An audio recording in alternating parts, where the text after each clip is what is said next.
Hello, today on my channel you will hear an amazing story about life. I hope you enjoy this story. This one struck me to the core. Honestly, I still can't forget it. Enjoy watching. Mark didn't know his father. The phrase "like an invisible shadow" was always present in his life. Like most children in English families, he was raised by his mother and grandmother. They were steadfastly responsible for his upbringing and development, giving themselves to this important task unconditionally and lovingly. Even at Mark's birth, doctors told his mother Agnes that it would be better to get rid of the boy so that he would not suffer in such conditions. She voiced her concerns, believing that a child with such a family situation might face problems and suffering in life. However, Agnes had always wanted to raise her own child and believed that nothing should be a barrier to loving and caring for him. And there were reasons to be afraid, and there were many. Margaret, Mark's grandmother, was very fond of drink. On the face of it was a fragile and kind woman, but as soon as she touched a glass, she immediately turned into a true monster, could swear like a cobbler for hours, raised her hand at her daughter, quarreled with neighbors, and behaved in a way that does not befit grown-up, well-mannered women. Another reason was that Agnes hid from others the truth about who was the father of her young son. Agnes did not like to think about her child's possible genetic disorders. She knew that one person could not solve all problems, but she was ready to do her best to find the necessary support and help. Nevertheless, somewhere deep inside, she knew as a true mother that her baby should be born healthy, that he would not have any health-related problems. At least she hoped, and every night she prayed to God to help her raise a worthy man. Agnes sat in her room, hearing the whispers and laughter of the laboring women behind her as they accepted gifts from their loving men. Her heart thumped heavily in her chest. No one visited her or gave her gifts. Because of this, she was getting more and more upset. She tried to hold back her tears by closing her eyes and concentrated on her breathing. She realized that worrying and having nervous breakdowns was not going to help her or her future child in any way. She wanted to give him a peaceful start in this world, despite her own sadness. However, with each passing day, the negative thoughts kept coming back to her. They swirled in the girl's head like some endless cycle. The smiling neighbors reminded Agnes of her own loneliness. She could not understand why her holy state of motherhood was not valued, as well as the little lives that other women in labor carried under their hearts. But such is the fate of a single mother. No one ever came to her, visited her, or even just called to inquire about her well-being and the condition of her unborn child. The boy's labor was quite easy and quick. It should be noted that it was the first labor in the life of Agnes. However, she surprisingly understood on instinct what to do and how to behave at that moment. She felt the need to control her breathing and tense her muscles. It was as if it was something she had once known. Perhaps she had seen it in some documentary on TV and was somehow able to subconsciously remember what needed to be done, but she could not remember the details. During the birth, Agnes showed a high degree of awareness and the ability to listen to her own body. The midwives praised the brave and courageous mommy for a long time. A few hours later during labor, Agnes heard the blessed sound of a baby crying. This sound plunged her into joy and happiness. At last her baby was born. When Mark was born, Agnes was overjoyed. A healthy, strong baby with blue eyes and blonde hair. He even cried in a special way for her. The young mother couldn't stop smiling at her baby. Now she realized that she was ready to give her whole life for him. However, the first 5 years of Mark's life were not as sunny as she would have liked. Mark always anxiously awaited every meeting with Grandma Margaret, even though she looked frail and petite. Her addiction to alcohol had dire consequences. Mark's grandmother immediately turned into a monster as soon as they touched a glass. Their family quarrels were always characterized by emotional intensity. When Margaret, immersed in her evening pummeling rituals, began to change right before the little boy's eyes, her kind eyes would pour with fury into the gentle lips of a spewer or curses and insults. She was becoming unrecognizable. And this change of personality deeply hurt her loved ones.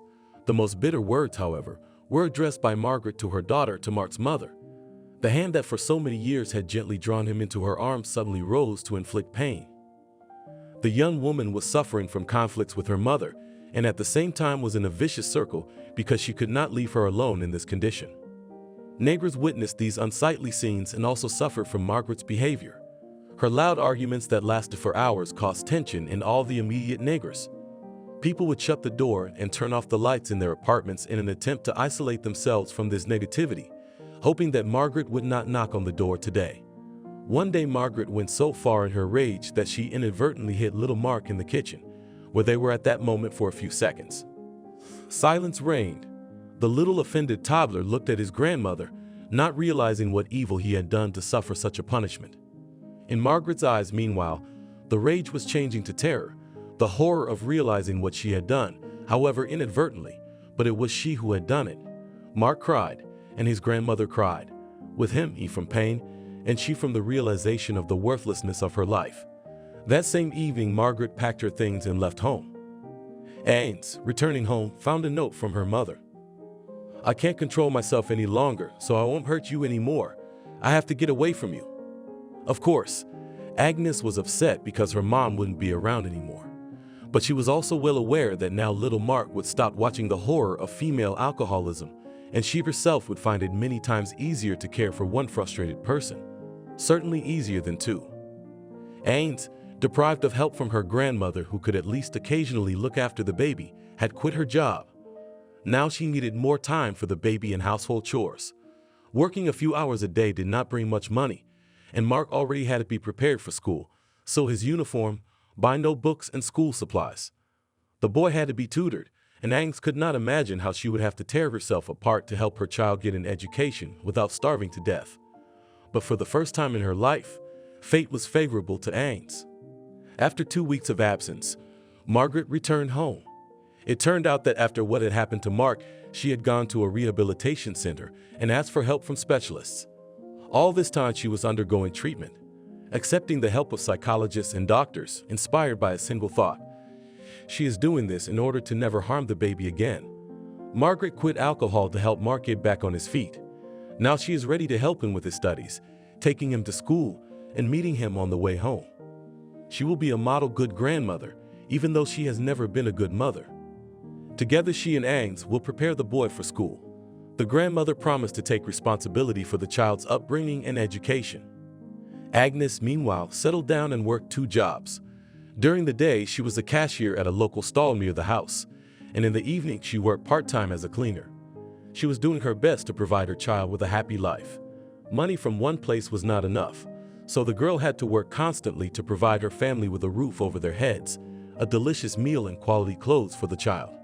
The money was in short supply, but there was enough for everything necessary. And then came the day that changed everything. Mark got sick. At first it seemed like just a common cold. No stuffy, sore throat, slightly feverish. Agnes decided that the child should rest for a couple of days, drink hot tea with honey, and hope that everything would go away by itself. However, a few days later his condition only worsened. Breathing became difficult. A harsh cough appeared and cramps began to engulf his body. And that's when the boy's mother decided that it was definitely time to see a doctor. The doctor who came immediately made a preliminary diagnosis of pneumonia. An X-ray was required to confirm it. This was not easy for Mark's family, given their financial situation. But they still agreed, because the child's health was worth much more than any money. The X-rays were done, and the results were more serious than anyone expected. Mark had pockets of pneumonia, and the doctors strongly recommended hospitalization. Agnes borrowed money from some friends, colleagues, and even neighbors to get Mark admitted to the hospital. The trip to the hospital was the hardest and longest of his life. Mark felt weak, but he didn't know if he could go through the ordeal to beat his illness. The days, weeks stretched slowly, but Mark was on the road to recovery. Doctors monitored his condition regularly, and gradually his lungs were cleared. It was a long and difficult fight for the baby's life. After several months, Mark finally had a positive result. His lungs recovered completely, and he was able to resume his life again. However, such severe illnesses do not pass without a trace for small children. Mark lost a lot of weight. Bags appeared under his eyes. There was constant weakness in his legs, and he began to speak softly. He was afraid that any loud sound would cause another pain in his throat. And then came the long-awaited first days of school. The children, accustomed to their usual company and living at their own pace, immediately disliked the new student named Mark. Their first impression of him was repulsive. A small guy with a skinny build and an unusual appearance that distorted his childish facial features. He didn't attract attention to himself, didn't try to be better than the others.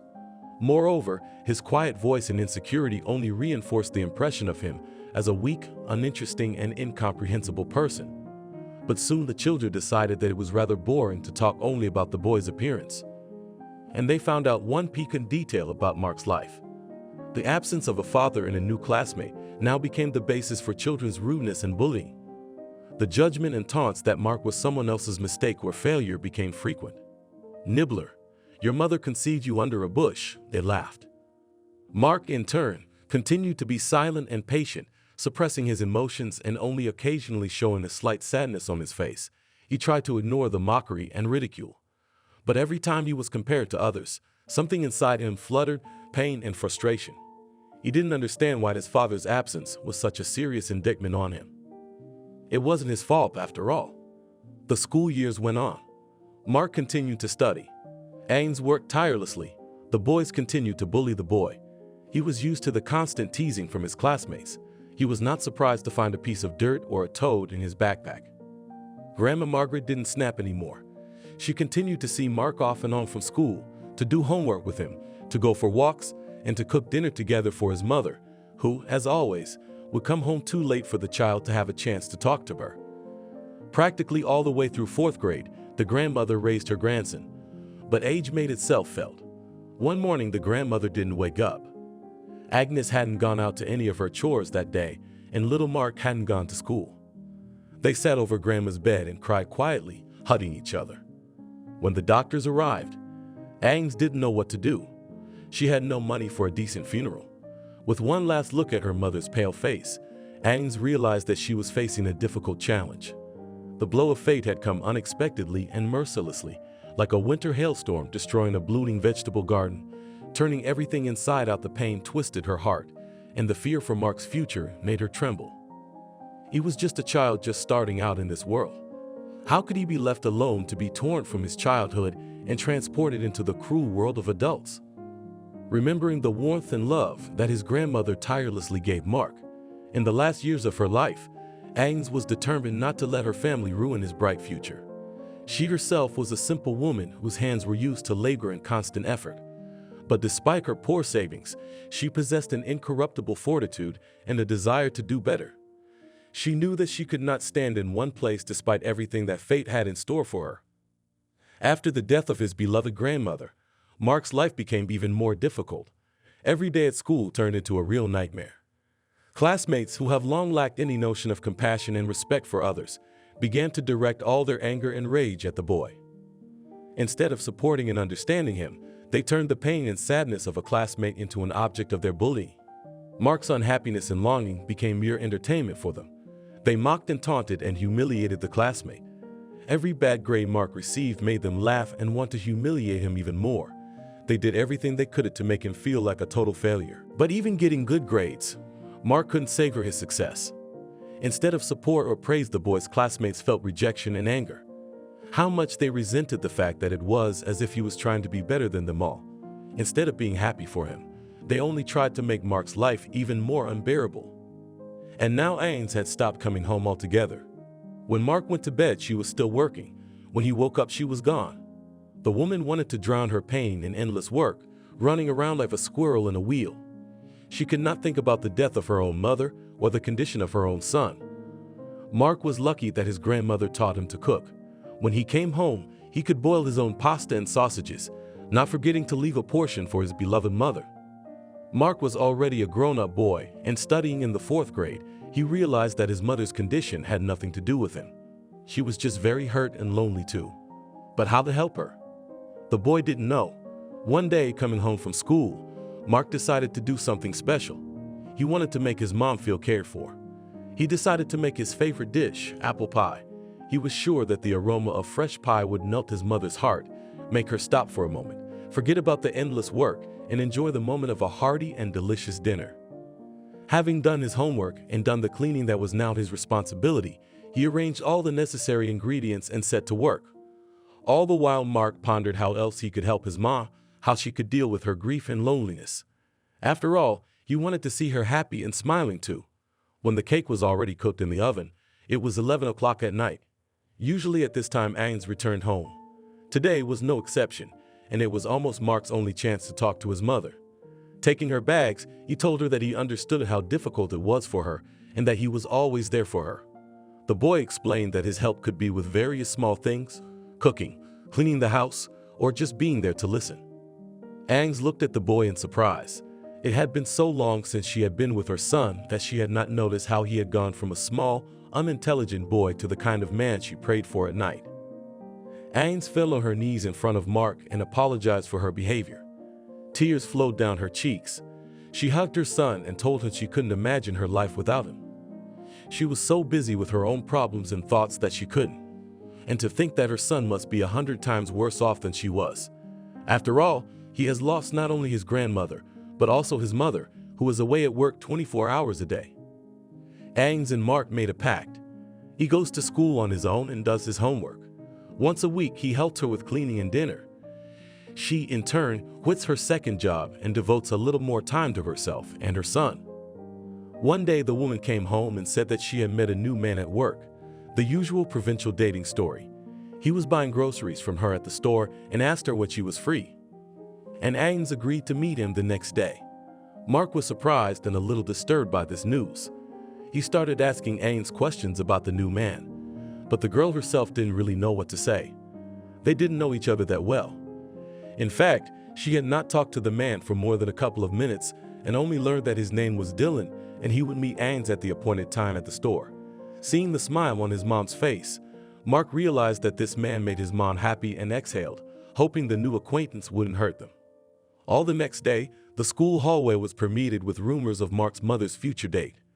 The students didn't hold back their curiosity and jokingly commented on the situation disrespectfully. She doesn't know what to do. I mean, she's divorced with a trailer. Here and immediately jumps on the first man, mock classmates. Mark was greatly distressed by this attitude of others. He realized that this situation concerned only his family, and it caused unpleasant emotions in him. It was hurtful to hear the bad jokes and discussions about his mother's date. He desperately wished his classmates would show more understanding and respect for other people's family matters. But all he heard in response were insults. Mark had long since gotten used to jokes about himself, tried to put up with this fact and keep his dignity in these situations, but he could not tolerate insults against his mother. Coming to the main one outside the classroom door, he swung around and with all his might hit him in the nose with his fist. It blowed. A classmate screamed. At the noise, the teachers ran to the room and saw Mark standing, clenched fists over the boy with a broken nose. "Look at that, a fatherless child growing up." They shouted in the principal's office. "No man in the house, so they can't raise a boy." The teachers read it. While the principal was looking at the boy, Mark was not even given a chance to justify his behavior. No one let him get a word in edgewise or talk about what happened from his point of view. The boy was simply punished and told to bring his mother to school the next day. Mark walked out of the school building and headed for the exit with his head down. He was so upset about the situation that he didn't even look around. But someone stopped him by putting their hand on his shoulder. It was Mom. She looked so affectionate and tender that Mark didn't immediately dare to tell her about being called to the principal's office. When the son explained what had happened and what words were spoken to them, teachers and classmates on his mom's face, there was a very surprised expression. He told her everything as it was about how he had been insulted since the first grade, how he could be beaten after school for not having a father, about the taunts for bad marks and the threats for good ones told about the kicking and swearing. For the first time in his life, he was telling his mother the whole truth about the school. Agnes had no idea that such a thing could happen to her son because she always tried to give him all the quality new clothes, help in his studies. She herself worked honestly and never cheated anyone.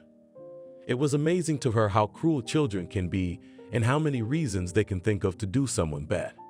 Suddenly, someone behind her back said quietly, "I'll deal with this in a moment." Mark looked over his mother's shoulder and saw a tall man with long dark hair and a black shirt and pants. He told Agnes to wait for him on the playground while he dealt with matters at school. Mark scrutinized the stranger, trying to figure out who he was, what he wanted. The man seemed unusually determined. His eyes glowed with confidence. Mark noticed that his mom knew the man as she nodded in agreement. Leaving his mom on the playground, Mark followed the stranger into the school. They walked silently down the hallways through groups of students who were looking at them curiously. It seemed to Mark that all eyes were on him and this mysterious man. Entering the principal's office, Mark saw the man sit down in the chair across from him without permission, and with a nod of his head, urged him to speak. The boy had never seen people act so confidently before, and he was surprised. The stranger introduced himself as Dylan and asked the principal about the situation that had just occurred. The principal stammered and began to recount how this street kid had broken his classmate's nose for merely making a joke. When the man leaned over to Mark and asked him to tell his story, the boy experienced a mixed feeling of both fear and interest at the same time. It was curious as to why this man was interested in his life. However, it was scary to think that there might be some problems. He told everything as honestly as he could about the constant humiliation, the dislike of his classmates, and the fact that he couldn't stand it when his mother was called names. "You're a real man," said Dylan, having listened to the boy's story to the end. And he also said that from today Mark does not study in this school, because now he is taken away to study in a more prestigious place with professional teachers who come to help in any situation, and with adequate students who do not insult their classmates and do not humiliate for another family status. And then the man asked Mark to go outside to his mom so that she would not be bored alone. "What happened, Mark?" she asked curiously. Mark thought for a second before telling his mom everything that had happened. They sat on the bench and Mark began to talk about Dylan and his strange questions and even what he said about the other school. My mom listened intently, and at the end she said, "Mark, that was a counselor from another more prestigious school who cares about our well-being. He just wanted to know more about your life at school to help us all in creating a safe, friendly environment. Don't worry, everything will be fine." Mark felt relieved and realized that Dylan was doing this for all of them. And then his mom added that he was the exact man who wanted to meet her and was asking her out. He suggested that she pick Mark up at school in his car to make her son happy. And now, apparently, when he heard the boy's horrific story, he felt compelled to intervene. "Your son, a true hero, he protected you." Dylan's voice came from behind Mark's back. "Some bullies insulted you in front of him, and he stood up for you. Only the headmaster didn't appreciate it and sided with those guys. That's okay. I've already arranged for you to study in a new place next week." Dylan turned to Mark. Agnes was somewhat hurt and discouraged to hear that her son had been insulted and underestimated by the headmaster. She opened her mouth to say something in response, but the words stuck in her throat. She simply could not believe that his son had been the victim of ridicule and humiliation. Dylan, Agnes' new friend, turned to her with sympathy and pride in his voice. He knew how proud the woman was of her son, and he wanted to emphasize that even in such an unpleasant situation, her son had shown courage and stood up for his family's honor. It was hard for Agnes to believe that her young son was capable of such actions. She had always thought of him as a quiet boy, but apparently there was a real hero languishing inside him. The woman was suddenly so warm with pride and love for her son. She realized that the school where the child was studying played the most negative role in this situation. But that did not mean that she should run away from the problem and look for another place to study. Agnes decided to take a different course of action. She decided that she should go to the headmaster and try to explain the situation. Perhaps the principal just didn't know all the details and made the wrong decision. The girl hoped that after carefully listening to her principal would realize that the child did not deserve punishment, but on the contrary, deserved support and encouragement for his valiant deed. She gathered herself and headed for the school. Her heart was beating faster than usual with anger and resentment that her boy had been so brazenly wronged all this time, and she had not even suspected it. She felt like a bad mother and blamed herself for never being truly present in her own son's life. But now there was determination and confidence within her. She was willing to go to any lengths to protect and support her son. The meeting with the principal did not go as smoothly as Agnes had hoped, to her attempts to explain the situation. The principal only shrugged his shoulders, saying that you had already found a stepfather for your son. That's what your little man said he decided. On top of everything else, he promised to report us, and we don't forgive that. He's wrinkling his nose in resentment or jealousy, and Agnes suddenly realized that it was pointless to expect kindness and understanding from children taught by such teachers. She went into the office of her son's class teacher and took all his personal belongings. As Agnes walked out of the school building, she saw her son and Dylan walking on the playground outside the school. Agnes smiled as she looked at them. She was pleased to see Mark socializing and spending time with Dylan, even though they knew each other so little. Agnes slowly started to walk towards them, enjoying the warm rays of the evening sun and thinking that Dylan was probably right that the boy should just be sent to another school. The poor kid had been humiliated enough as it was. It was time for him to learn that there was another life, where classmates did not insult each other and teachers taught good and light. When Mark and Dylan noticed her approach, they smiled at each other and whispered about something. Agnes squinted her eyes, trying to guess what the two were up to, but was quickly distracted when Mark came up to her and hugged her tightly. Agnes hugged her son back and kissed him gently on his hair. Her heart was full of gratitude that she had such a splendid son and such a wonderful friend with whom to share both joys and sorrows. Now she must be a good friend to him too. The sound of the bell came from the school. Lessons were over. Children began to run out of the school, shouting and waving bags of shoes. Some rushed to the playground to play, others rushed home to their parents. Mark said he wanted to get out of here so he wouldn't have to see or hear any more of his classmates who had hurt him for years.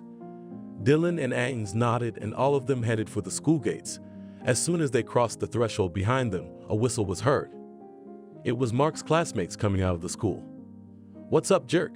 Did you find an uncle who will beat you with a belt?" They shouted. Mark didn't turn around at that shout. Over the years of bullying, he had learned that sometimes it was better not to react at all. Once the bullies got bored, they would immediately back off. But what would happen next, Mark certainly hadn't expected. Dylan took the car keys out of his coat pocket and pressed the button. A large black car blinked its headlights in response. The boy didn't know the make, but he thought it was the coolest and most beautiful car he had ever seen behind him. He heard admiring sighs and whispers from the bullies. "Look at that car," they were saying to each other. Mark climbed into the back seat as Dylan helped him open the car door. He realized that now the bullies and those insulting him were envious of him with all their souls. He felt inside an indescribable feeling of victory and pride for himself and for his mom and for her new friend. He did not know what would happen next, but he realized that the hardest stage of his life was over. "Well, Agnes, Mark and I have a present for you," Dylan said. The woman didn't know what he was talking about. Until the car stopped in front of the restaurant, they decided to have a romantic dinner for the whole family. Perplexed, she looked at Dylan with a smile and raised her eyebrows questioningly. Mark too looked at her with a smile full of anticipation. Was this really the gift they had in mind for her? She didn't know what to say to such an offer. It had been so long since she'd been to a restaurant, and now she didn't look like a woman who was going to come to an expensive place. But pulling herself together, she agreed to go inside. The restaurant was decorated in the style of an English village. The interior lent itself to a romantic dinner, and Agnes realized that her men had really made an effort for her. Mark took her mother's hand, smiled, and together they went to a vacant table, which was decorated with flowers and candles. Agnes noticed that Dylan was holding a small envelope with her name on it. He held out the gift to the woman. Mark looked at the man in surprise. He didn't know that there was a surprise planned besides a delicious dinner. When he opened the envelope, Agnes smiled broadly and her eyes shone. It was 3 theater tickets for Saturday night's Scarlet sales. One of the best love stories ever told, according to Agnes. "I'm inviting you two to the theater," Dylan said hopefully. They were front row tickets, and the woman had a couple of days to prepare for the event. When everyone was finally seated at the table, the waiter brought out 3 sets of menus where one could find varied and unique dishes from different cuisines of the world. Agnes and Mark were eager to explore the cuisine, but Dylan seemed to have been to this place often because he didn't even bother to choose and said that he already knew what he wanted to order. Every dish that the waiters brought that evening was so exquisite and beautifully decorated that little Mark's surprise was unparalleled. Elegant appetizers, fresh, delicate salads, dazzlingly juicy steak. All of it had impeccable taste and flavor. The boy had never been to an establishment like this before. He couldn't even imagine how beautiful different dishes could be served. However, the real highlight of the evening were the desserts, a variety of exquisite desserts, which seemed like a work of art, impressed even the adults. Airy macarons, delicate Setch chocolate fountain. Each dessert proved to be amazing and unforgettable. Mark laughed and clapped every time the waiter served them a new dish. As the evening came to an end, Agnes thanked Dylan profusely. He of course offered to drive them home, but the girl hesitated a little. Then Mark said that he would like to take another ride in such a nice car if it was okay with his mother. And the woman melted at his request. Today she couldn't refuse her child anything. In the evening, left alone, Mark and his mom sat down at the table to talk about the day the boy had spent was thoughtful, though his face showed excitement. He gently told his mom about his classmates and the rudeness he had experienced at school. Mark described situations when the boys made fun of him, first clinging to his appearance and then to the fact that he was growing up without a father. His mother listened to her son with pain and anger in her heart. She realized how important it was for a child to have support and understanding at times like these. She promised that someday she would tell her son why it was just the two of them, why he didn't have a daddy to help him. Seeing how upset his mom was, Mark said he would listen to her when she was ready. But they spent more time talking about Dylan. Her son had been pleasantly surprised when he met the man for the first time. He turned out to be a kind and considerate man who took an interest in Mark's life. He very much appreciated Dylan's act of standing up for the boy at school.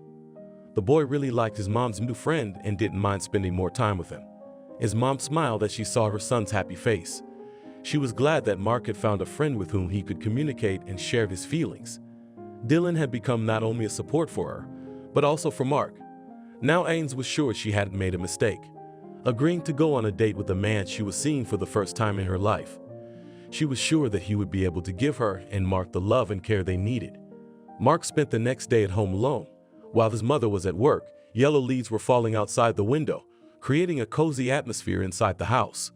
Mark, leaving his favorite warm sweater, sat on the couch with a book.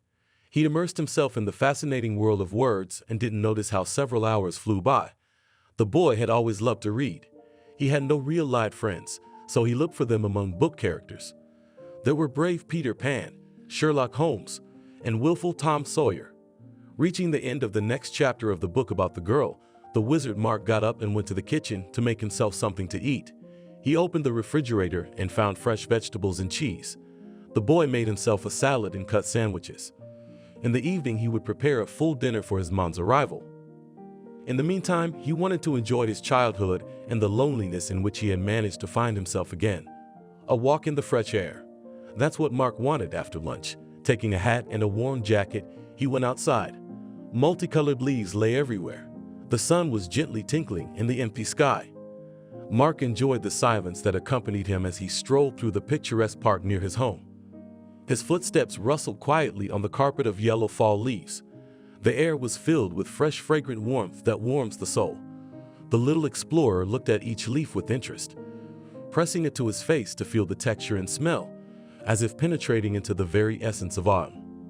He watched the colors of nature transform the leaves into a work of art. The breeze playfully stroked the boy's cheeks and whispered quiet stories that were only available on fall days. He listened to the birdsong that seemed like music to his ears. Every note, every trill, every whistle carried a bit of mystery and wonder. The boy dreamed of flying with the birds, of sharing their freedom.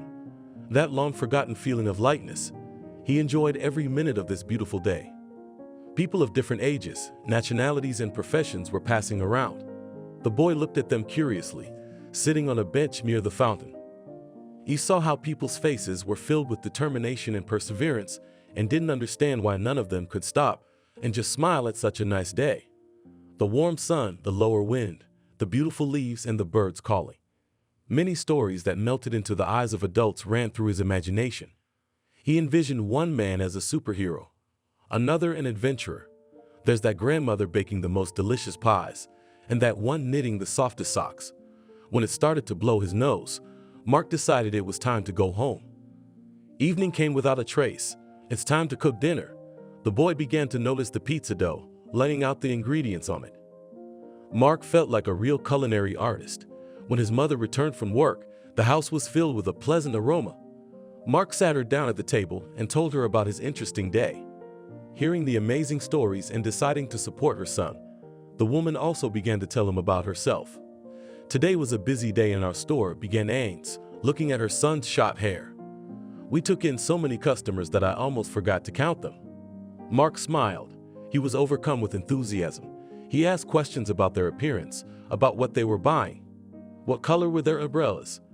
Ains laughed at such amusing questions. She was happy that they could once again talk openly with her child about anything that came to mind. And what else was their mommy? Asked the boy with eyes full of admiration. Then the woman started talking about the new toys that had been brought into their stall this week, about bears, dolls, and cars. It turned out that one of the cars was even the same model as the one Dylan was driving. It was as if the boy was in a fairy tale as he listened. He'd imagined a stall filled with smiling adults and children, excited about their new purchases. Mother and son sat enjoying these moments they shared, and Agnes, knowing that her story filled her son's heart with delight and joy, was happy.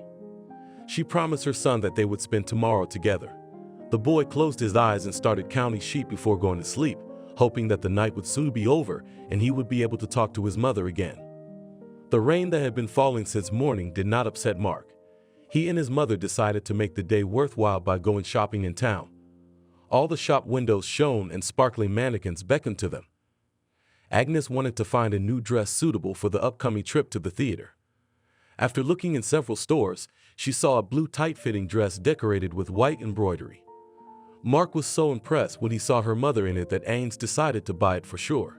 She looked fabulous, and her son's opinion was decisive for her. Mark himself wasn't left out either. His mom bought him a jacket that emphasized his style and added to his self-confidence. Mark felt like a real gentleman in a new suit and was ready to do everything to protect and defend his mom. After a long shopping session, they decided to take a walk around the city despite the rain. Agnes always carried a folding umbrella in her purse. It was enough for the two of them. The tantalizing, fresh air and the smells of city life surrounded them. Mark and his mom were enjoying every moment, not paying attention to the weather. Suddenly, they saw a familiar face on the street corner. It was Dylan. He was in a big hurry to get somewhere. He was on foot. His shirt and pants were extorted. But it was clear that he simply had no time to change his clothes. He was talking on the phone as he walked, and his face was worried. Mark wanted to call out to him, but Agnes said he shouldn't. He was in a hurry somewhere with such a serious look. She was sure that Dylan had reasons for this behavior. In the evening, Agnes spent many hours immersed in a long conversation on the telephone. Between long periods of silence, she let out sighs and groaned with inner pain. On the other side of the phone was Dylan. He was recounting a disturbing situation that had occurred at the school where he worked as a counselor for one of the boys he was supervising. Suddenly, his mother had died and the boy had been left an orphan. Agnes was deeply moved by this story. Her heart was pierced with sadness and compassion.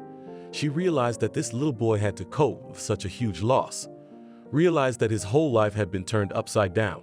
He was now left alone and defenseless. This boy went to the same school where Mark was to go from Monday. Agnes was very worried about the fate of the child and how her own son would react. Mark's reaction, as Dylan had said, could now be unpredictable to the point that Mark would unknowingly take out his anger on the boy. Dylan promised the woman to keep an eye on her son's behavior and gently guide him to learn, to socialize in his new society. The woman did not tell her son about what had happened for fear of spoiling her first impression of the new place. Besides, she was afraid of breaking their still fragile bond with Dylan. The boy was still so little acquainted with the man that any wrong action, Agnes thought, would lead to a quarrel or misunderstanding. She would not want to lose the man she had just met, but she knew for sure that no matter what, she would stay by her child's side. The next evening passed quietly. Mark was preparing assignments for the new school and doing the homework he was supposed to turn in with the rest of the class. Agnes was at work. She barely had time to run home after her shift. Dylan called and said that he had already arrived at the house and was waiting for them. The woman quickly began to get ready. She curled her curls, did her makeup, and put on the blue dress she and her son had picked out at the store. Mark, on the other hand, wore a white shirt, black pants, and a new jacket. He looked very elegant in his suit, and it made his mother smile. She was looking at a boy who was about to grow up. Therefore, spending as much time with him as possible was her happiness. Arriving at the theater, they found themselves surrounded by an atmosphere of excited anticipation. It turns out that the tickets were not for a simple performance, but for the premiere. A troupe from another city, famous all over the world, was coming to the theater. The performance began, and the actors demonstrated a magnificent game, transporting the audience into the wonderful world of Scarlet Sails. The whole production was so vivid, emotional, and mesmerizing that it left an unforgettable impression on the whole trinity. Not only Dylan, but also Agnes and her son were enraptured by the piece and the acting. They avidly absorbed every moment of the performance, savoring the beauty and depth of the story. All the performers were of the highest caliber. They managed to convey emotions and transport the audience into the world of fairy tale and fantasy. Mark had been to the theater before, but all the productions before seemed boring and incomprehensible to him. But this performance managed to mesmerize the child, and he watched for 2 hours how the story of the heroes on the stage was developing rapidly. Each of them had their own experiences and emotions that evening, but together they shared common impressions. What made this performance special and meaningful for the whole trio? At the end of the performance, all the people in the theater stood and showed their gratitude to the performers. The premiere caused a flurry of applause. It shook to the core of every spectator in the hall. And even the actors themselves did not expect such an emotional reaction of the audience. Returning home, after a wonderful evening at the theater, they continued to discuss everything they saw and felt. Mark said that in his literature class, he would tell about his trip to the theater and advise all his new classmates to visit Scarlet Sales, as long as such a famous troupe is in their town. A new week has started and Mark is off to a new school. It was unexpected and a little exciting, especially in the middle of the school year. The boy felt a weight on his shoulders, the fear of facing misunderstandings and misconceptions about himself again. However, Mark did not give up in the face of these uncertain feelings and walked boldly into his new classroom. His heart beat harder as he crossed the threshold of the door. It was scary to start getting acquainted again and even just saying hello to his new classmates. But the negative thoughts gradually receded, replaced by the hope that this school might be the exception to the place where Mark would be accepted as he was. When one of his new classmates offered Mark a seat next to him, the boy realized that the new school was indeed different from the old one. The new desk mate's name was Alan. He had blue eyes, blonde, short hair, and slightly protruding teeth, because of which Alan resembled a golfer. A slender girl with deep-looking, bright blue eyes entered the office. Her red hair fell lightly over her shoulders, creating a slight aura of mystery. Upon seeing the new student, she smiled gently and introduced herself quietly. Elizabeth, with a tinge of slight confusion on her face, shook the boy's hand delicately, conveying the warmth of her soul to him. The class stood up, reading their classroom teacher. Mark remained seated as if mesmerized by the teacher's image. Her charm and beauty seemed to attract his attention. Her every movement, every pose expressed a natural charm that promised not only instruction, but inspiration as well. The mere appearance of the teacher awakened in the boy a thirst for knowledge and a desire to be better. "You need to get up," whispered his desk neighbor. Mark shook his head, trying to push his thoughts away, and stood up. The girls in the class giggled, and Mark was uncomfortable with the memory of the last class. He could almost hear the taunts from his new classmates about his appearance, his family, and his mom. The boy was prepared for the fact that nothing would change with the transition to the new school, and that it was for nothing that he expected anything good at all. Elizabeth invited Mark to come to the blackboard and introduce himself to the whole class. She asked the boy to tell her about himself and his family, and barely had he turned to face his new classmates, fear seized him again. His head began to spin and his legs seemed so weak, as if they couldn't hold Mark up. A whisper went around the classroom, and Mark thought it was the boys discussing him, and he clenched his fists. "Mark, don't be afraid. We just want to get to know you," the class teacher said gently. And he took one look at her and exhaled and told it like it was, and about his mother and his grandmother and his illness and his father's absence. He told it as if his heart was aching and his soul was begging for warmth and hugs. By the time Mark finished, his eyes had already filled with tears. He anticipated the laughter of his new classmates and prepared to hear more insults directed at him. But Mark was pleasantly surprised to hear that none of his classmates took offense to him. On the contrary, everyone took Mark's side and expressed their support. Someone felt sorry for him, saying that the boy had been through a lot. Someone wanted to cheer him up, saying that the worst was definitely over. This was unexpected for him, considering that earlier in school, he had often faced unpleasant situations and bullying from his fellow students. At this moment, Mark realized that he had found real support in the face of the guys. These were the people with whom he would be able to share his thoughts in the future, do homework together, go for visits or walks. He looked at the faces of the guys sitting in front of him and noticed how different they all looked. No one wore a uniform. Everyone was wearing different clothes. Some sat in a shirt, some in a sweatshirt, some in a t-shirt. The clothes of these guys were simple and did not stand out, but it emphasized each kid's individuality. Mark was already thinking about what he wanted to wear to school tomorrow. The boy decided not to draw sad memories of the past, but to focus on the future, which was brighter and more promising. During recess, The boys in the class clustered around the boy and invited him for a little tour of the school after third period. They promised to show him the cafeteria, the gym, the locker room, and even meet all the teachers. Alan, Mark's classmate, with whom they sat at the same desk, he even offered to take a walk together on the playground outside the school.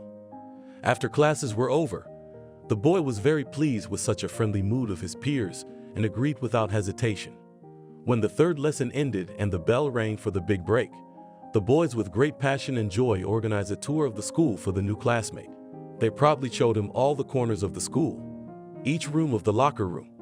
But Mark was especially impressed by the teachers he got to know that day. Among all the teachers, Mark was especially attracted to the math teacher. He stood out from the rest, wearing a brown wool suit and large round horn-rimmed glasses. The man reminded the boy of some smart professor often seen on television. At least, that's who he associated the mathematician with. Observing Charlie's behavior as he got acquainted, Mark realized that this teacher was a real master of his craft. When Mark shared his thoughts about the teacher with his classmates, all the guys supported him. It turned out that the whole class respected and enjoyed his lectures, and this created unity among the students. Mark always had an interest in reading and literature. He loved to immerse himself in the world of books and experience adventures together with the characters. That's why, when he was shown a literature teacher, Mark was simply delighted. He was younger than the rest of the teaching staff and apparently was always on the move. His clothes were also different from the usual style of teachers. A white t-shirt and white pants created a bright contrast to the gray corridors of the school. This teacher looked modern and original, and Mark liked it very much. The guys told their classmate that this teacher not only skillfully communicated with students, but also presented the material in such a way that even the most difficult works became fascinating and appealing. He met his students at their level and listened carefully to their opinions and ideas. Mark realized that this teacher was not only teaching them how to analyze texts, but also building bridges between the student and the real world. After the lessons were over, Mark and Alan, as agreed, went for a walk to the grounds, which was not far from the school. Having fun chatting, they spent time talking about their classmates, their favorite teachers, and of course about dinosaurs, which, as it turned out, were their common passion. Mark was excited to make a new acquaintance. I sensed that the friendship with Alan would be a long and interesting one. In the evening when the boy came home, his mom wasn't home yet. He sorted out the food that was left in the refrigerator and turned on the news. It was a report on what was happening in the world. The boy sat at the table looking at the screen in consternation and confusion. The screen showed stories about stray animals being thrown out on the street, people left without homes after a terrible earthquake, and many other unpleasant and frightening news stories. While watching the news, Mark thought about the meaning of life and how he could change the world for the better. In his head, he thought that every person has the power to change the course of events that are talked about on TV. After all, if even he, a simple boy, can do something good for the people around him, then the path to change has already begun. The boy's thoughts scattered. The phone rang. It was Mom calling. She said she would be a little late at the store and asked what of the groceries needed to be bought. The son listed a few things she needed and hung up. He remembered that he needed to do his homework and soon ran to his room. An hour and a half later, Agnes was home. Even though it was already dark outside the window, Mark still waited for his mother and, meeting her on the doorstep, asked if she would have tea. In response, Agnes took out a cake and said that they just had to celebrate the boy's first day at the new school and discuss what had happened today. He was happy, and the first thing he did was to tell his mother about his new class. He told her about his understanding classmates and how they had reacted to Mark's story about himself. He also told his mom about Elizabeth, the kind and understanding teacher who helped him get to know the new kids. Mark couldn't help but smile as he shared stories about the day with his mom. However, the most exciting part of Mark's story was the mention of a new friend named Alan. He was the very first boy in the class who had offered to befriend him by inviting him to sit at the same desk with him. Agnes was delighted that her son was beginning to have friends among the class. The next day, Mark woke up with a sense of determination and genuine excitement in his heart. Yesterday's news kept running through his mind, and today, Mark decided he had to do something about it. Gathering air in his chest, he pulled himself together and walked over to his classmates who had already gathered in the office. He stopped them, and feeling his voice trembling with excitement, he proposed to hold a charity day and help the dogs from the shelter. Bewilderment and doubt appeared on the faces of his classmates. Then he shared his vision for the charity day, hoping that the boys would be able to understand him better after his explanation, and he was not mistaken. Mark could see that his classmates were beginning to take his every idea more seriously. Their looks were becoming more confident and determined by the minute. They turned to each other discussing possibilities and options. It was clear that the charity day would become a reality. Mark was filled with pride and hope that they could make the world a little better and kinder. The boy was very happy that instead of doubts and ridicule, there were now words of support and admiration. When Elizabeth entered the hall, all the children began to tell her about the charity day and asked for her help in organizing it. The teacher was delighted with the children's idea, and when she heard that a new student had come up with it, she called him to the blackboard. There he again told her about his desire to help homeless animals and what he had seen on the news last night. Elizabeth thanked Mark for his big heart and suggested that he tell the whole school about the idea. The next day, the class had already begun active preparations, printing out announcements and hanging them in the school hallways. The guys approached the high school students and collected money for food and medicine for the dogs from the shelter. All in one day. Shelter Outreach Day no longer seemed like just an idea Mark had. It became a real project that everyone was talking about. Each day, more and more participants and supportive people showed up. A week later came the long-awaited event for all the students of the school, an excursion to the dog shelter located on the outskirts of the city. Already from the very morning, the children were in anticipation of meeting new furry friends. When they arrived at the place, they were met by the warm and caring staff of the shelter, who looked after the homeless dogs with great love. The volunteers told the children the history of the shelter, about its founding and its mission to help and care for animals without shelter and love. The students were surprised and delighted to learn that thanks to dog shelters, many homeless animals find their caring owners. Not being able to stand the long wait, the boys rushed to the dogs that were in the enclosures. All day long, the students walked with the dogs in the fresh air, helped the adults to wash the large animals, clean them, and trim their nails. All the volunteers and shelter staff came up to Mark and personally thanked him for bringing them such a great team to help care for the dogs. Some of the kids couldn't resist the cute furry creatures and decided to take the dogs to their homes to give them a long overdue home and care. The teachers of each class called the parents of the students and asked permission. No one wanted a dog or cat, of which there were also quite a few in the shelter, to come back here again after experiencing the hope of finding a home. Returning to the city center, each student was filled with the joy of interacting with the dogs, and their visit to the dog shelter was a true celebration of kindness, love, and compassion. Passers-by turned around at such a large group of school children, among whom large dogs and small puppies were already walking, and two girls were carrying kittens in their arms. When Mark came home, his mother was already waiting for him. And in the kitchen, their guest Dylan was sitting there. It turned out that he had told Ains about this big campaign that Mark had launched at the school. And now, as a psychologist, he wanted to discuss it with Mark personally. At first, the boy was afraid that he would be scolded for what he had done. After all, he had never done such a thing and didn't know what the consequences were for such behavior. But Dylan began to praise the child. His face lit up with a genuine smile and his eyes lit up with grateful hope. The boy felt supported and inspired and was now ready to conquer new horizons and show the world his potential. His heart was filled with hope and determination. Mark suggested to his mom that she too take an animal from the shelter to her home. However, to Mark's surprise, Aang said that it was not the right time to get a pet. The boy was upset because he thought that a dog could be his loyal friend, companion, and source of endless joy. He imagined how he would walk with his dog in the park, play with him in the fresh air, and just enjoy their time together. He had even thought of a name for Rocky's future pet. Aang had always wanted a pet too. She and her son had discussed this possibility a long time ago. But now the woman realized that they didn't have enough time and resources to give the dog the care and attention it deserved. She told her son that her job now requires a lot of time and effort, and added that getting a pet in this situation would be unfair to the dog itself. The boy realized that mom was right. In their current living situation, there was no room for a pet. Mark felt a heavy sense of disappointment, but he realized that this was the most sensible and responsible decision. He promised his mom that they would wait and find a better time and environment for the dog when the time was right. Mark hopes that they can make their dream a reality and find their perfect pet. Over the weekend, Mark enjoyed the beautiful weather, spending time with his mom and Dylan, following in easy steps through the streets of the city.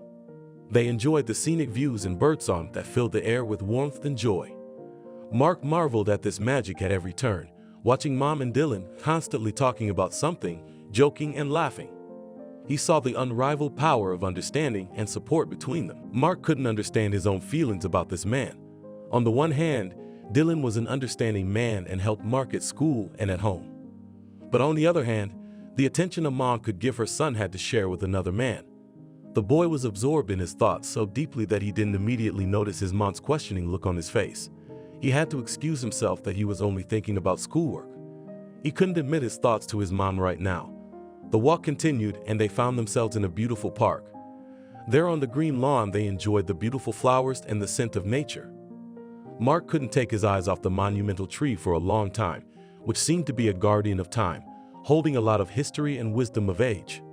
He immediately began to make up a tale of how this mighty strong tree grew, what stories had befallen it over the years. He wanted to call his mother to tell her about his fiction, but when he returned, he didn't find her around. Mark looked around and saw that she was sitting on a bench with Dylan, talking about something. The man was holding her hand and she was smiling at that. Mark furrowed his brow and realized that he already had to fight for his own mother's attention. He figured the easiest way to solve this issue was to get his mom out of here. "Mom, I want to go home," the boy mumbled, coming close to the bench. Ains was surprised by his behavior because he always liked to take long walks in the park, and getting him home was a huge problem. Now he was asking to go there himself. Despite Mark's expectation, Dylan came home with him. He was worried about the boy and couldn't leave him alone. His mom had called him to come with them. When she came home, she immediately put the kettle on and invited everyone to the table. From the cupboard, she took out boxes of cookies and candy and put them on the table. "Come and live with me," said Dylan, when the tea was already poured into cups and all three were sitting at the table. Ains froze and Mark almost choked on his tea when he heard such a thing. The mother looked at her son and saw that the boy was not at all happy about the suggestion. The child got up from the table and left the kitchen. Ains looked at Dylan and apologized. She didn't know what to do in such a situation, and so she followed Mark into the room. Dylan also went to the room, but did not go inside. He decided to listen to what was going on behind the door, but not to interfere with the conversation between mother and son. Ains approached the boy and asked him what had happened. His eyes were filled with excitement and worry. As he began to tell her about his fears, the boy felt deep anxiety at the thought that his mom would have no time for him. He was afraid of being left out without the support and care that was so important in his world. The words burst from his chest, filling the air with an emotional onslaught. Ains listened intently, feeling his anguish and trying to understand his condition. She took his hand and told him she would always be there for him, willing to give her time and attention to support him in his difficulties, showing the true care and love that only a parent can give. Agnes promised the boy that he would never be alone and that his feelings would always matter. Dylan knocked on the door of the room and Mark allowed him to enter. He walked over to the boy and promised him that he would never come between a mom and her child. And if Mark is scared right now, it's a very natural state of any human being. But Mark must know that Dylan is a real man and will not let either Ains or Mark feel uncomfortable around him. To ease the pressure a little, Dylan suggested that both Ains and Mark should at least visit him and see the place where he lives. But he warned that it would take half an hour, so they should think about it carefully. Ains and Mark nodded to each other and agreed to the familiarization trip. Dylan's house looked like a fortified fortress, nestled in a private area and surrounded by lots of plants and flowers. It looked like the house of the wizard from an old fairy tale. A large wooden swing stood in the courtyard. Birds could be heard flitting under the roof of the house, and a huge pile of yellow leaves lay at the entrance, a clear sign that the owner of the house had recently cleaned the yard. Ains couldn't help but appreciate Dylan's gesture. She was pleased that after such a short but warm meeting, the man had offered her a place to live together and to take such good care of her child. But she also saw how serious Dylan's proposal had become for her son. Mark was used to his cozy home, friends, and school. He dreaded the unknown and the loss of all his habits. Doubts hung in the air, and the girl promised Dylan to think about his proposal and once again discuss everything thoughtfully with her son. Dylan realized that Mark and Ains needed to be alone now, so he suggested that they take a cab home so that they could talk quietly. The whole evening was spent thinking. They talked to Mark about jealousy and trust. Mom told the boy about her love for him and her feelings for Dylan. Agnes was as honest as possible with her child so that her son would understand her correctly and make a decision he would not regret. She promised her son that they could return to their home as soon as he wanted to, and Mark agreed to try. In the morning, Agnes woke up with faith in her decision.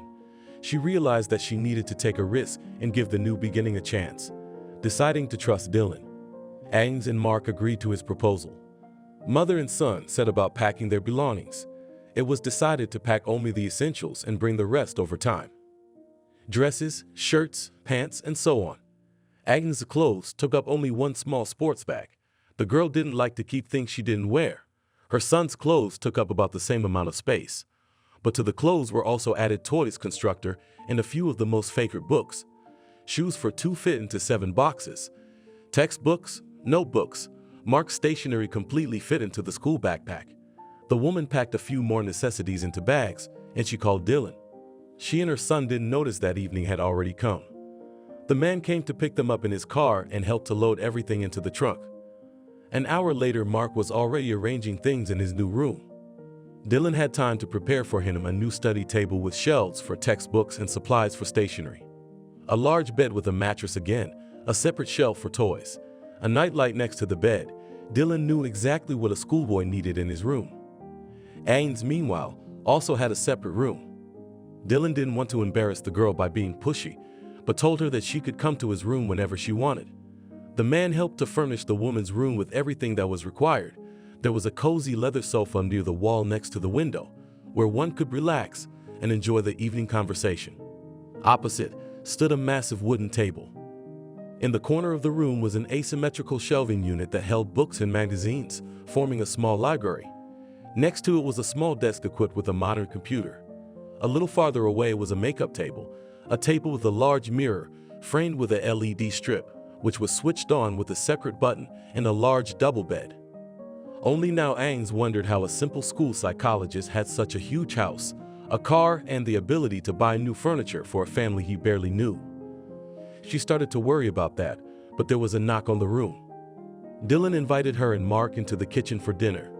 Following his invitation, she got up from the couch and followed the man.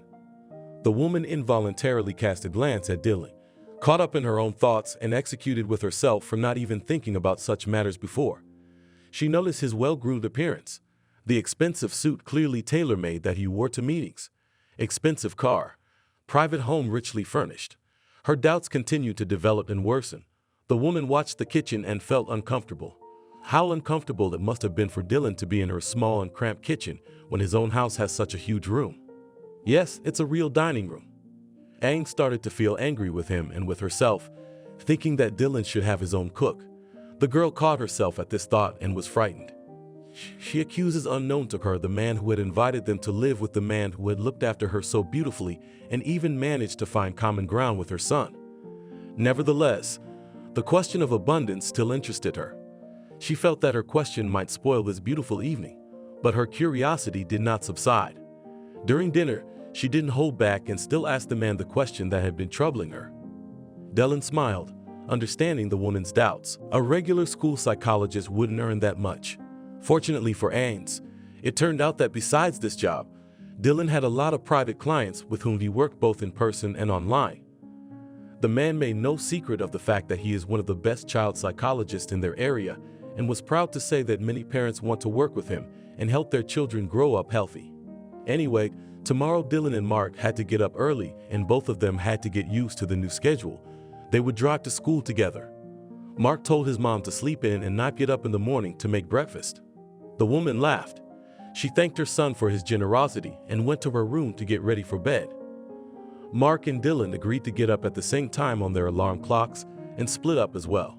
The boy lay down in his bed and began to imagine what kind of noise his classmates and the guys from the parallel would make tomorrow when they saw that a new student was arriving with their psychologist in one car. It caused him vague feelings. He remembered well the looks and sighs of the bullies from the old school when they'd seen Dylan's car. Envy. That's what it was, Mark realized. But on the other hand, would they start rumors about the boy that he'd only gotten into this school because of his acquaintances? And whether the kids would start making humiliating jokes about his mom again. All this worried Mark, and his thoughts did not leave his head for a long time. The boy could only fall asleep after an hour, when he started counting sheep to help his body fall asleep. He dreamed colorful and mesmerizing dreams that night, a sign of a very eventful day. In the morning, the boy woke up in a good mood, and the previous thoughts that had visited him that night were gone. Dylan was already waiting for him in the kitchen. There were 2 cups of tea, cheese sandwiches, boiled eggs, and several kinds of cookies on the table. The fragrant smell of fresh sweet tea and the appetizing sight of the dishes served on the table awakened a tender feeling in the boy. He felt himself beginning to wake up fully and ready to live this new day. Mark took a quick glance around the kitchen. The light of the morning sun was already shining through the curtains. The sky was changing from gray to soft blue. Birds were singing under the window. Gradually, his eyes stopped on the teddy bear he had apparently forgotten. Here yesterday, Teddy had been neatly planted at the table like a real member of the family. Dylan was sitting in a chair making himself a sandwich of cheese, sausage, and cucumber. It looked so appetizing that the boy felt the taste on his tongue and swallowed. Sitting down at the table, Mark took a sip of fresh tea. It was the same kind of tea Mark's grandmother used to make. It was hot, but not so hot that it burned and sweet just as much as it needed to be. Dylan noticed the boy enjoying the drink made for him and smiled quietly to himself. The prolonged enjoyment of breakfast had turned the simple mealtime into a small ritual for Mark and Dylan. And so, pulling himself together, Mark turned to the man. "Dylan, I'm worried about how my classmates will react to you driving me to school. Maybe they'll start talking about my mom again." The psychologist looked at the boy seriously. He had no idea that Mark had the same thoughts about the new day as he did. Even if someone starts spreading rumors about us, just tell them the truth as it is without fear or hiding anything. It's the best way to stop unpleasant conversations behind our backs, and if you find it difficult to deal with it alone, I will help you as soon as you ask me to, the man said in a gentle and confidential manner. At that moment, Mark felt that he could handle any gossip, and he perked up. The journey to school passed quickly for the boy. From the car window, he explored his new surroundings.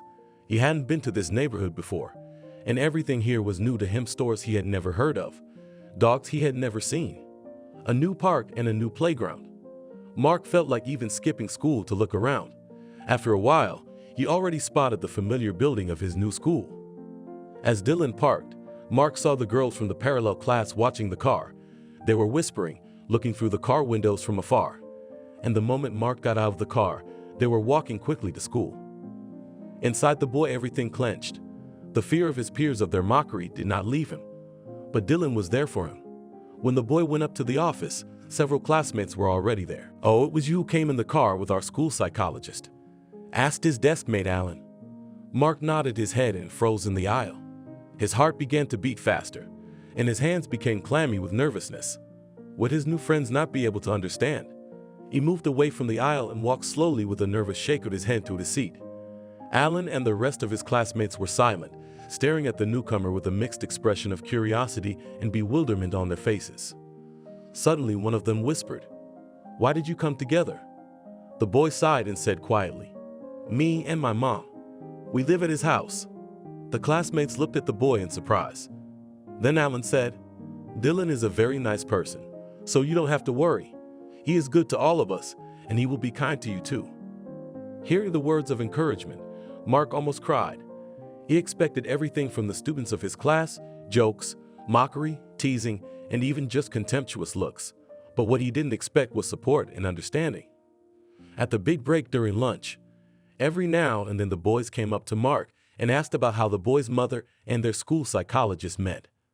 After a while, the classmates, and then the students from the neighboring tables, began to answer the questions instead of Mark.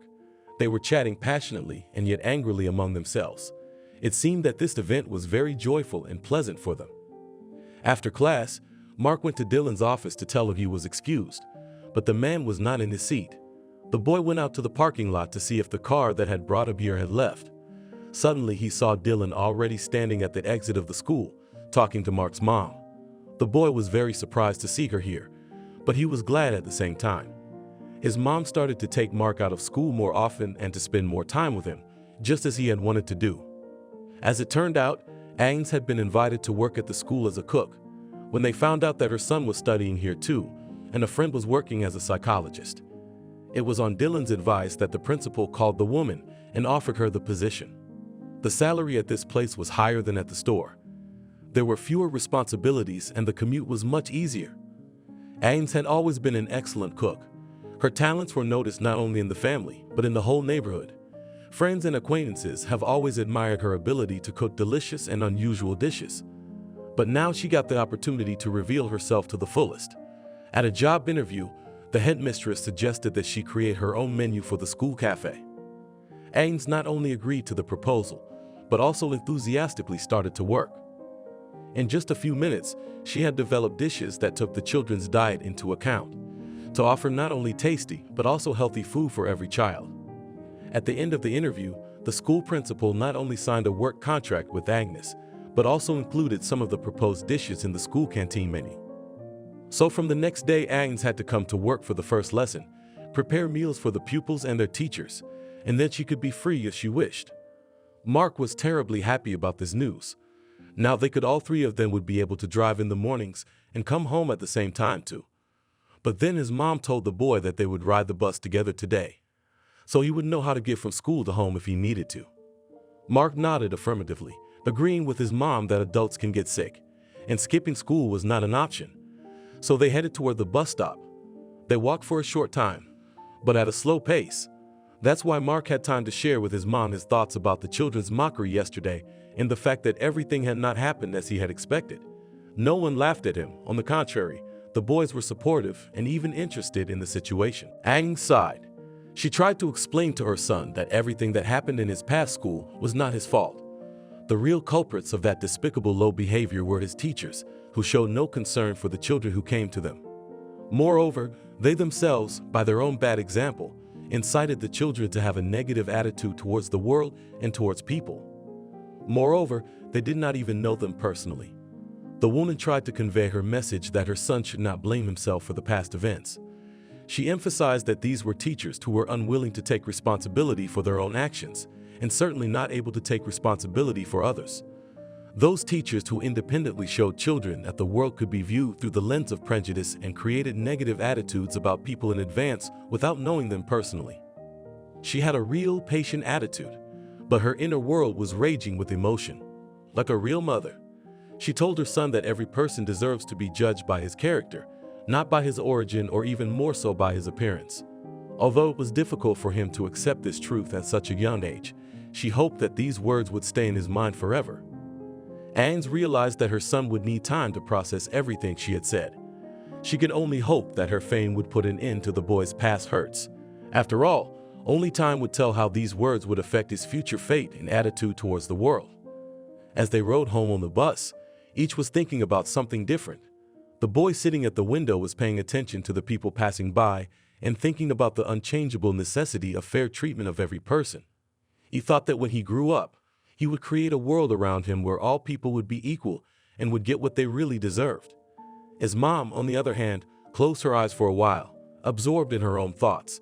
She reflected on the fact that the past cannot be changed, that every step, every decision irreversibly becomes a part of who we are now at this moment. However, with the experience of loss and disappointment, she realized that even without being able to change the past, it is always within her power to influence the present, and that a person's present is influenced not only by negative experiences, but also by positive ones. Every smile, every hug, conversation, family dinner, all of these things make a person human. The bus was approaching home. Mark and Agnes awoke from their ruminations when the conductor announced their stop. They smiled at each other, realizing that they had both been thinking about something important and necessary for a long time. But these thoughts were so private that nobody discussed them. Everyone should have their own little secrets and secrets. Months passed. Time like a wizard transformed Mark's childhood into an adult reality. 5th grade was a new stage of his education, opening up new knowledge, desires, and acquaintances for the boy. Agnes took the position of school chef, preparing her culinary masterpieces to delight little children's hearts and bellies. Her skill delighted and inspired. Each dish became a true work of art, made with unfailing love and care for the children. Dylan decided to take on a young psychology intern to help him. He believed in the potential of each child, realizing that the role of educator and mentor requires not only knowledge and experience, but also an understanding of each child's state of mind. This psychologist, in turn, was a fresh wind of change, a person who could pick up on the subtle nuances of emotions and understand where their root was. They embodied their faith in the children, helping them to reach their potential and overcome challenges. Their understanding and support became important factors in each child's development. And the wisdom and attention of the psychologist helped to find the key to solving problems and discovering the individuality of each young patient. One winter day, when all the children were already released for New Year's vacation, Mark said that he would go home on his own, but first he would take a little walk. Agnes and Dylan did not argue with the boy when they saw a classmate waiting for him on the porch. The weather at the end of December was frosty, but Mark was not afraid, and the cold did not stop him from enjoying the beautiful winter atmosphere. He walked along the streets covered with deep snow and listened to the sounds of snowflakes squeaking under his feet, feeling them dissolve on the hot soles of his boots. They were chatting with a friend about plans for the vacations and even agreed to meet in a week to go ice skating together at the stadium in the center of town. A beautifully decorated Christmas tree appeared in the distance, attracting the eye. Mark decided to walk up to it and admire its festive beauty. Peacefully crackled lights on the tree, creating a warm and cozy mood. The children stopped near the tree and looked at the decorations, Christmas toys and cards with wishes hanging on the tree for a long time. Suddenly, Millie, Mark's friend, said she was cold and had to go home. The boy offered the girl to come into the warmth and drink hot cocoa to warm her up, but she refused. The guy, like a real gentleman, escorted his friend to the entrance and himself went to the bus stop. When he got home, he heard some commotion in the kitchen and called his mom. She looked out into the hallway and said that she and Dylan had a surprise. But while she was saying that, a little puppy came running out of the kitchen into the hallway and barked and ran toward Mark. The boy froze with his mouth open in shock and joy. "Have you wanted a dog for a long time?" said Dylan. "And now you have a couple weeks to spend more time training this little guy," said Mom. Tears came to Mark's eyes. He rushed over to the puppy's side to hug him. The little shaggy puppy was overjoyed at the attention of his new friend and began licking his cheeks in joy and stomping his paws on the floor, trying to release his sudden energy. Mark's heart filled with unbelievable joy. Looking at his new pet, admiring his bright eyes and fluffy tail, he could not hold back his delight. The cherished dream of a faithful friend to share joys and sorrows with was finally realized, and he realized that now his life would never be the same. The new pet became an integral part of Mark's life. Every new day was filled with play and laughter. When the boy and his puppy ran around the yard park neighboring streets and explored the world together, the little tail always wagged very quickly with joy when his young master touched his soft head. He became the most loyal and faithful companion, always ready to lend a helping paw or just lie down next to him to comfort and soothe the boy with his presence. The puppy, which everyone in the family called Lucky, not only brought laughter and delight, but also taught the boy responsibility and care for others. He taught him to be patient and caring, and also helped him learn good deeds and proper communication with others. All this time, Mark thought about the fact that at his first class after winter break, he would call the whole class over to his house to introduce them to his new friend. He was sure that his classmates and his schoolmates would be able to share the joy of raising a dog with him and would be sure to help Mark in this responsible endeavor. His mother even promised Mark that she would bake delicious homemade cookies and boil cocoa for him. In the meantime, Mark needed to wash his friend's paws after a long, brisk walk. Thank you for watching this video to the end. Subscribe to the channel. Like it, write comments if you like the story, and see you on the channel.